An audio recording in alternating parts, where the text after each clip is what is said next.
Thank you, everybody.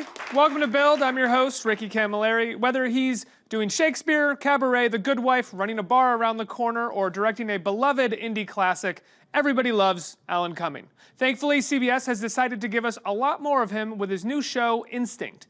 In it, Cumming plays a former CIA operative brought back into the fold to investigate a serial killer in New York. Let's take a look. My name is Professor Dylan Reinhart. What's your name?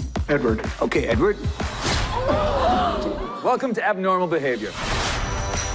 You're a detective. Your best-selling criminal theory book? This killer is using it. I was hoping you might have some ideas. It's the carpet. It's aggravating how smart you are. Tell me about it. We're all capable of behaving abnormally. Why are you hitting Sergeant Harris? He's the only one who'll get in here with me. Everybody, please welcome Alan Cumming. Mr. Cumming, thanks so much for being here again. My pleasure. Nice Congratulations on the new show, your own show. This is amazing. mine, all mine. Does it feel like that a little bit? When you see that, Yeah, exactly. everywhere, yeah, on subways and things, yeah, it's nice. I mean, but it's also, I feel like, you know, it's just the way that's the way the business is. You're the name, but you're backed up by a series of beautiful and wonderful people. It really did feel like an ensemble thing, even though my name's everywhere. I will take the buck. How did it start? I mean, obviously you've been doing The Good Wife for quite some time. I think people really loved your character on there, and CBS audiences did as well. Was it after The Good Wife that they approached you and said, "Let's try to find something with you"? Or? No. Well, what happened was I kind of was after The Good Wife came to an end. I was quite sort of. You know, thought, oh, that's nice. That was a nice thing to do. Now I'll go back to being a more peripatetic actor, traveling the world and, you know, doing stuff. And I was doing that and had a nice time. And then all of a sudden I just got sent the book. That's, you know, it's based on a James Patterson novel. And I was just sent a galley copy of that book when I was in Edinburgh, actually, doing my concert tour. And I just remember rushing home to, like, you know, I never normally read mysteries and things. And I was just really fascinated by it. And so I thought, the range of characteristics the character has, I mean, it's pretty hilarious, the list of things. He's like a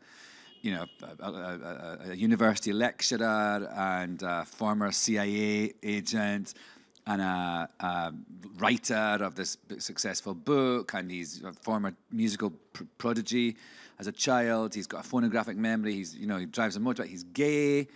There's so many facets to him, and I thought that would be a great sort of challenge to try and make him a sort of, you know, Cohesive person, yeah. Well, most people actually have lots of those facets. I mean, maybe not professional facets like a CIA operative and a But not lecturer. on TV. You kind of on TV, you've got maybe a couple of things that's your hook, you know what I mean? And that's what I really liked was the fact that he had so many. And also the gay thing is a huge thing, you know. It's the first ever network drama on American television to have a gay character in the leading role. And I think that deserves a round of applause. Let's hear it. Yay! Yeah.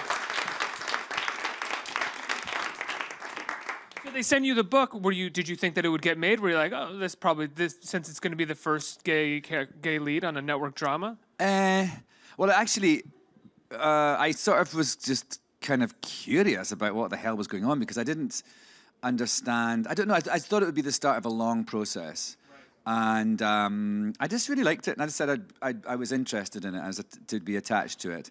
And then when I came back to America, I met with Michael Rausch, who's the showrunner and the creator of the TV series, and I really liked his take on it and his somewhat lighthearted, which I really it's kind of enjoyed. kooky, kind of screwbally, you know, and a lot of humor and a lot of snappy dialogue. And also, what I think is really good is like when you take away sex from a male-female relationship in a show like this, the will they, won't they, get it on sort of thing. By taking that away, you actually open up to so much more. Yeah. And that's what I really love about my relationship with Bojana Novakovic, who's the cop. Will they, won't they relationship, there's only so much those two people can talk about because they're afraid of exposing too much of themselves to the other person. Yeah. And within those sort of straight strictures, as it were. And it's actually really, by taking something away, you open up to so much more. I've really found that. And I love, like, this kind of older brother and sister kind of relationship we've got. And then, of course, they are like a kind of bickering couple. And then, of course, they kind of grow to really love each other and support each other. It's been a really great thing, kind of. And also, I think, actually, there is a sort of element of sexual tension as well, inevitably. And I think that's something that we sort of kind of want to play with a little bit if we do it again. I'd love if they got drunk and made out at the Christmas party. Confound everyone's expectations. So it hasn't premiered yet. Can we talk at all about the premiere episode? Yes, I don't see why not. Okay. That's why I'm here. Well, one of the things that I loved in it, and I brought this up to you just as you sat down, were the references right at the top, which are these actual Dress to Kill and a little bit of Cruisin' without, I think, saying Cruisin' out loud, Yeah. which are two iconic films that were made by straight men that in a lot of ways, I don't think intentionally, but demonized gay culture, trans culture at that time. And the show is kind of, I don't know, I thought it was interesting that they played with that while having the first gay lead. What did you think about that when you I like a little sort of passing reference to something that's, a precursor to where you are. I think Yes, exactly. we're very conscious of the fact that not only is it shocking that it's the first time there's been a gay leading character on a network drama, but also when you have representations of gay people, it's mostly their sexuality is mostly the biggest part of the storyline, and it's usually in a negative. It's usually something wrong, something negative associated with it. So I think we were very conscious, and the writers in the writers' room, were talked to. There were some gay ones, but it was very much something they went to GLAAD and they got lots of advice and me being a queer person at the head of it all, I was very vigilant about how we are represented, and I think it's because I feel like all prejudice is because people are scared and unfamiliar or ignorant of something, and as soon as they are subjected to it and get used to it and are not scared of it anymore, then you have a happier time. So I feel it's very important to show people who perhaps have never seen. A lot of the people, hopefully, who are going to watch this will never have seen two men in a relationship before. Casually, I would say too. Yes. Like it's not. There's very little, at least in the first episode, that there's no conflict in this relationship. There's two men in a relationship. There's some conflict as the thing goes on, and but it's not a troubled relationship. It's a very strong, supportive relationship. And so I think that's going to be that sort of aspect of the portrayal of same-sex relationships is something that we were very conscious of, and I think it's something that and not just, we're also conscious of it in other ways as well, in terms of racism and things like that. It's a cop show on CBS, but I think we've got an opportunity because it is setting out to be a much more diverse thing than CBS has been known for. So we're actually able to. I love the fact that the mayor of New York City is an Indian woman. And things like that. And as much as I like de Blasio, I wish that were the case. I love that your book editor is Whoopi. Yes, Whoopi is a woman of color, of course, and she's my book editor, and she appears at various points throughout the thing. I love working with Whoopi. She's just hilarious. How did you was Whoopi your idea, or did they bring that to you? Were you excited about that? I think when we were casting, they suggested it, and it was so funny actually. I ran into her assistant, the guy who runs our company, and mentioned it. I said, they're going to ask Whoopi to be in this. And he went, let me know. It's done. I'll make it happen. And so I was like, all right. So she came on, and it's just great. And also there's a lot of, we had a lot of fun making this. But for me personally, my funnest moment was when the one time I shoot a gun in the show, because it's a cop show and you have to have guns, but I'm very conscious of not promoting a lax attitude towards gun violence. But the one time I actually do pop my gun, as it were, was when I shoot a glass of poisoned iced tea out of Whoopi's hand, thereby saving her life. And and it's so funny because she said, she added this line that when I do it, and it explodes and everything, and Whoopi added this line, she goes, why didn't you just tell me not to drink it? That was Whoopi's ad lib? Yes. That's so great. I really wish she did more movies and stuff. I know, she's so great. So being able to shoot in New York, last time you were here, you were talking about a children's book that you had just written that was kind of about traveling and leaving your dogs at home and your dogs sort of looking for you. Now that you're shooting the show, do you get to just stay in New York all the time and be with your dogs? Well, it was pretty great. I being at home is very important to me the older I get, and doing a show like this, the hours are crazy. Really it is. Filming, you always film long hours, but on a television show like this, it's so fast. You're in every. I mean, I just saw the pilot. But you're in every shot of that pilot, except for the cold open. I had 1 day off in the whole 13 episodes, and so showbiz. But for the pickup, are you like, can we ensemble this out a little bit? Well, that's what they said. It would kind of happen like that. It would get a little more stories would start to happen. So I'm quite looking forward to that. But when you work those such long hours and everything, it's actually so important that you have some semblance of a life and getting to be at home. And we shot quite often, and I live in East Village. We shot quite a lot around there. So, and I would take Lala, the bigger dog I've got. I would take her to work. She's actually a lot of the time, because she's such a good dog. She's very quiet. She just comes and sits beside me. In the police station, there's often large chunks of scenes where she's sitting at my feet under the desk. And there's one scene in an upcoming episode where there's sort of an interrogation thing, and she's like through the window on the other side of the interrogation room on a little blankie. She's always there. So she's become the set dog. Yeah. And it's actually a really great thing, because you bring a dog to the set, and especially one like that, everyone's like, oh, Lala, like it changes the whole atmosphere. And people would be like, if I didn't bring her, like there's some sets we weren't allowed to take animals onto, people would be really kind of upset that Lala wasn't there, and it kind of changed the atmosphere. She really is, she is an emotional support animal to the whole crew. Yeah, I imagine that that offers a fair amount of. It removes some of the, not testosterone that drives a lot of a set, but some of the sort of stress that comes with having to move so quickly. Yeah, it's also, kind of galling that the crew are more happy to see my dog than to see me. But I get it. How are things going at your bar? Last time you heard, it just opened. That's right, when I came to the Honey and Leon book. It's I just can't tell you how happy I am with it. I was there last night, and I've been on a Tuesday night, because there's this night called... There's a thing we do on Tuesdays. It's called Knit at Night. From 6 to 8, there's a knitting class, and so it's so lovely. Like all these people come, little knitters of various ages and genders and everything, and it's not exactly a good time for the bar, because they buy one drink and they're knitting away. They're not.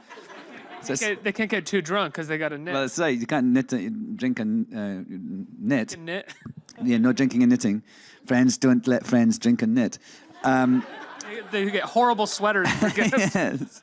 So, but it's actually such a lovely part of that. I was really concerned about it being a community bar, like a local bar, and bringing in all sorts of people. And so that's one of the nights that really does it. So there's this really lovely, really hot guy who is the knitting instructor called Josh, and he kind of comes out and shows everyone, gives them a lesson and things. And then after that, it's at 9 o'clock. It's a night called Mary, and it's just a really great band, and this sort of little posse of people that's led by this guy called Frankie Sharp, and they sing songs and they use the bar. They have different performances. And like at one point, Tommy, one of the barmen, sat on the bar with a little banjo and sang a song last night. And they have the little torches they use as like spotlights on each other. It's such a great, and the whole thing about the bar, I sort of see it as like my greatest artistic achievement. Because I wanted it to be a certain way, like the parties I used to throw in my dressing room that it's sort of based on. And I wanted it to have a certain spirit, and I wanted it to be like all ages and genders and sexualities and performance and dance, but above all, this kind of umbrella of kindness and no judgment. And I put that out into the world. I said that's how I want it to be. And in a way, people came with that knowledge and manifested that. And so it has become this really amazing community, and people are saying it feels like a bar from old New York, and I can't tell you, it made me so happy. I really am so proud of it. I love it. How did you go about sort of manifesting all that? I mean, outside of just buying a bar, did you work with other people to design it and curate these nights, or were these all kind of like, I want a knitting night, I want this, I want that? No, we had all these different ideas, and my friend Daniel, it was me and my friend Daniel Nardicio were the ones that were, and then we came into the bar. It used to be called Eastern Bloc, and the two guys, Ben and Darren, who had it before, they stayed with us and became a foursome. And so Daniel programs the bar and promotes it. And we kind of, we all four of us had a say, and we renovated it and made it look a certain way. It's kind of got a sort of red velvety Weimar-y, sort of red lights, shades everywhere. Weimar, you said? A little bit of a Weimar feel. And there's my husband did these murals on the wall that are really lovely. And Weimar-inspired, like art, or? No, not Weimar, more just his, I don't know quite. They're very sexy, as are people kissing and all different genders and sexualities and things, and you can see a theme emerging. And we very much wanted to do collate a sort of eclectic, a lot of, DJs, but performance. And I love that there's a sort of a theme to it called Anything Could Happen. And like some nights, somebody will be in and we'll just say, oh, they're going to sing a song, and up they get and sing a song. And there was one night early on where I was going to the bar, I was filming, but I was working late the next day, so I went along for a nightcap.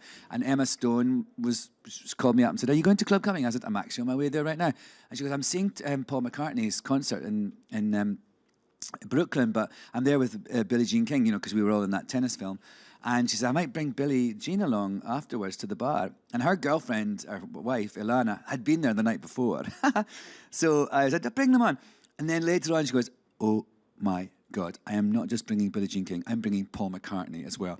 So like we're at the bar, and all of a sudden, Emma Stone, Paul McCartney, and Billie Jean King walk into, that's like a joke, isn't it? Like, walk into a bar. And it was just this incredible night, and like we had some drinks, and it was a kind of a night everyone was singing, and I said, do you want to sing a song, Paul? And he was like, no, I've just spent 3 hours singing. I was like, all right. He went, I'll accompany you and Emma, though.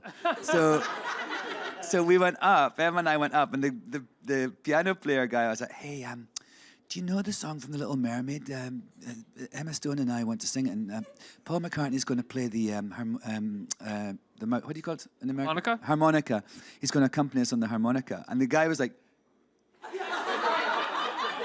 So off we came, and like everybody was just like, what's going on, I feel so, that poor piano player was like, oh God, I got to do this for Paul McCartney. Yeah, and then he like did this little riff on the harmonica at the end, and I made everyone put their cameras down. That's another thing I find, everyone of course were like that with their phones. And I went, why don't we just have this moment in here and in here all together and not capture it? So let's put your phones down. And I do that a lot actually. If I go up and I see too many phones, I just say to people, let's just be in the moment right now and enjoy it, and not... What are you going to do with this? I know, What you is see it going to people at matter? concerts, they got up for like hours, and they're never going to send it to their friends. It's just like my hard drive. My blood boils when I go to a concert and someone puts their phone up in front of me because they want to capture the whole song sometimes, and you're just like, get a bootleg somewhere. Look, Totally. yeah. You know what I do sometimes when I've been doing concerts and people do that? I sometimes grab the phone. Do you really? Yeah, if they're close enough, and I'm like, hello, I can see you. And like, I talk about, being in the moment with people and connecting, and then I see someone going like this, and I'm over there, and I just think, what are you doing? So I just think I take it and I say, I think I'd rather you looked at me, and we had this thing together rather than you. And so I sometimes delete the thing. And one time a funny thing happened where I was doing a concert and there was a noise, and I looked over and a girl had gone to the loo, but she dropped her bag and her phone. I said, what was that? And the friend went, oh, her phone fell out. I went, give it to me. So I took her phone and I made a video with the audience, and then gave it back to her. The friend put it back in the bag, and so then I finished the concert, and as I was leaving, I went like that to her, just like. And so we walked off stage, and then we just waited for this, and then we heard this scream because she looked on her phone. There was me on a video with everybody laughing. That's amazing. Yeah, it's fun. Let's get some questions from our audience. Who has a question? Hey. Hi there. Hello. Hello. So I was wondering, you've had such a successful career and also well-rounded on stage and TV and film. Which format have you found to be the most gratifying and why? And after that, what else would you like to achieve in your career because you've done so much? I sort of feel that everything is gratifying to me that I do, or else I stop doing it. But I think if I really love the immediate connection you get with an audience. That's something that I crave if I don't do it for long. And that's what's so nice about doing concerts, actually, because you get that in a really big way without having to do 8 shows a week for 6 months. So that would be the thing that I find most, not gratifying, I suppose, but most necessary, for me. But I really do love, I really love making this show, and I love the fact that you can be subversive in ways that you might never think you could be subversive. And in a funny way, this is an incredibly subversive show, even though it's a cop show on CBS. You know what I mean? And that really gives me a lot of pleasure and pride. And what else do I want to do? I don't know. I just want to keep... I've never really been a yearner. I just sort of keep my heart open and things come to me. And, the other night I was filming in Wales in this muddy field, and it was just so demoralizing and miserable. And all of a sudden I looked at my phone and I got asked to do this fascinating documentary about Orson Welles to be, yeah. And I just, things like that, I love that can happen. And it really cheered me up in the middle of this field at 2 o'clock in the morning. And that's how I feel I want to be. There's certain things I make a lot of my own work in terms of my writing and things like that. So the rest of the time I just kind of, put out an energy to the world, a curiosity, and usually that brings me fun things. Are you being interviewed about Orson Welles? Are you narrating it? Can I sort of narrate? It's like it's like I was narrating it, but I'm kind of in it as well. And it's kind of sort of in the style of some of Orson Welles' films, like F is for Fake. Exactly. Yeah, Which I love that F film. is for Fake is great. Yeah. So good. It's one of the best. I was having this conversation with someone the other day. It's part of this series of documentaries before people had figured out how to make a documentary. Yeah. So there are so many documentaries kind of a little before F is for Fake and after into the mid-'80s where it's like, it was just this weird genre. Nobody knew how to. Everyone knows how to make a documentary now. Yes. You know? It was like an illusion almost. The whole thing was like an illusion, which I really loved, and sort of like a kind of a drama. But I don't know. It's such an interesting project. I'm really excited about it. I'm excited to see it. Next question. Hey. Hi. Hello. He kind of stole my question. Think another one, quick. Thank you for coming. We love having you. Out of all the projects you've done, film, TV, theater, I stutter, so bear with me. Don't you worry. Have you ever had a day that has gone, no matter what you've done, everything has just gone to crap, and you're like, okay, I'm done. I don't want to do any more. It's enough. What, like wanted to give up everything? Yes. I mean, I wanted to kill people. Not yourself, other not people. myself, other people. I mean, I've never there's been certain times in my life where I've felt like, a little demoralized or like, I remember years and years ago when I was just doing these films, I don't know, I got into a bit of a rut, and it was actually it was in Stanley Kubrick's last film, and that was actually kind of, even though it's a tiny little part, it really sort of reignited my excitement about acting, because I think it was such a tiny part, but allowed me and encouraged me to infuse it with so much detail and everything. It reminded me that, there's no small parts, there's only small actors. And so I've had times like that where I felt like, it wasn't like I was going to give up acting altogether, but I was a bit like bored of it, or had kind of just was in a rut. But I've never really wanted to stop altogether. And like sometimes I sort of think, I'm looking forward to, doing another of the things I do, like I'm writing another book right now. And so I'm actually really enjoying kind of sliding into doing that for a few months and just, but I don't ever feel really that I want to stop acting. And if I did, but I think because I don't really have ever felt like that, I also feel like I could, because I feel there would be something else fun I would do in my life. I'd like to be a gardener if I stopped acting. Yeah, you're welcome. I went and saw Eyes Wide Shut. I hadn't seen it in a few years on New Year's Day. Oh. And it was, I was playing at the Metrograph. Oh. And I had forgotten that you were in it because I hadn't seen it in a number of years. And you're like, it's a very small part. It's amazing when you show up because you are so strange. I know, it's so crazy. Out of nowhere. And it's like so crazy. Every other movie would just be like, yes, sir, what can I get you? Okay, thank you. But you show up and you do this, like, these really weird things. And it's like, weird seduction of Tom Cruise. Yeah. Well, because the whole movie, everybody's trying to seduce him. Yeah. Even these sort of like small parts. I mean, what was it like working with Kubrick and doing that? That's great. I mean, was that his idea that you would it was be his like idea. that? I mean, I sort of like, obviously I auditioned for it. I mean, blah, blah, blah. But I remember sort of saying, I was like, Stanley, that's going too far. No, do you really think so? He goes, yes, go on, try this. He was pushing me. I was like, it's the campest I've ever been. I don't know if I can outdo myself. He goes, give it a try. And I mean, it's so crazy. There's a bit where I do this terrible like hand gesture, like of a penile length hand gesture. So I say they're big guys, and go like that, and then I go, oh, giggle. It's so terrible, kind of like it's so campy. It's so end of pier, kind of oink oink kind of humor. But Stanley was just like loving it, and he just kept pushing and pushing and pushing it. So, and again, a funny way in the structure of the film, it's actually perfect because it's quite a dark and it's kind of dreamlike because it's based on a play called Dream Play, but it's got this dreamy sort of quality, and all of a sudden there's this kind of spike of energy and sort of, as you say, weirdness. And so I really understand it now, looking back on it, why he was pushing me to be so nuts. He was always people always talk about him as like a sort of a nightmare for actors, but I feel like when I watch his films, more so than a lot of other directors, you get the sense that he likes watching actors act. He really likes watching them play and figure things out. And I think for me it was, like I say, he reignited my interest in film acting at least. And I love because, you know what I hate is when you do a scene and they go, that was perfect, one more. And you think, well, why? If it was perfect, why are we doing one more? You know, I have other interests. And with him,